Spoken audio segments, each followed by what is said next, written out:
बिस्मिल्लाहिर्रहमानिर्रहीम। बिस्मिल्लाहिर्रहमानिर्रहीम। नबी पाक सल्लल्लाहु अलैहि वसल्लम ने जुमातुल मुबारक के दिन मसवाक करने का हुक्म दिया और आपने फरमाया कि सूरत काफ का पढ़ना बहुत अहमियत का अमल है। और मसवाक के हवाले से अगर बात की जाए तो नबी पाक सल्लल्लाहु अलैहि वसल्लम की ये सुन्नत है। मसवाक किसी भी दरख्त की यूज़ की जा सकती है। मसवाक बहुत ज़्यादा फ़ायदे की हामल है। मसवाक से मुँह की बदबू ख़त्म हो जाती है।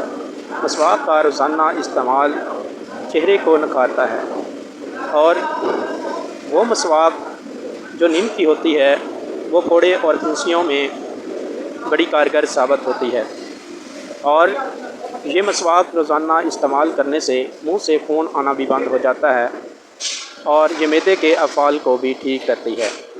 मसवाक का कसरत इस्तेमाल करना नबी पाक सल्लल्लाहु अलैहि वसल्लम हर नमाज के साथ मसवाक का एहतमाम किया करते और जुमातुल मुबारक के दिन गुस्ल करना ये भी नबी पाक सल्लल्लाहु अलैहि वसल्लम की सुन्नत है।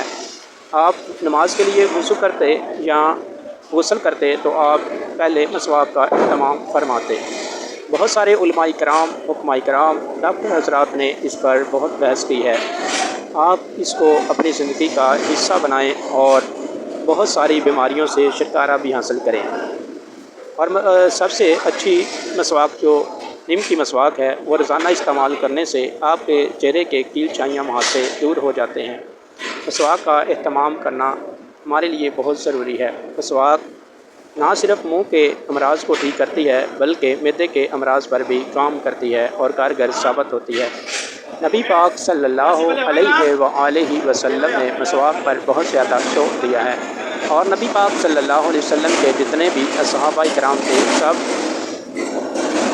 रज़ी अल्लाह ताला अन्हुम सब मसवाक का एहतमाम किया करते थे और इससे बहुत सारे अमराज का इलाज भी खुद ब खुद हो जाता है। मसवाक का इस्तेमाल करना सुन्नत भी है और ये जिस्मानी अमराज पर भी काम कर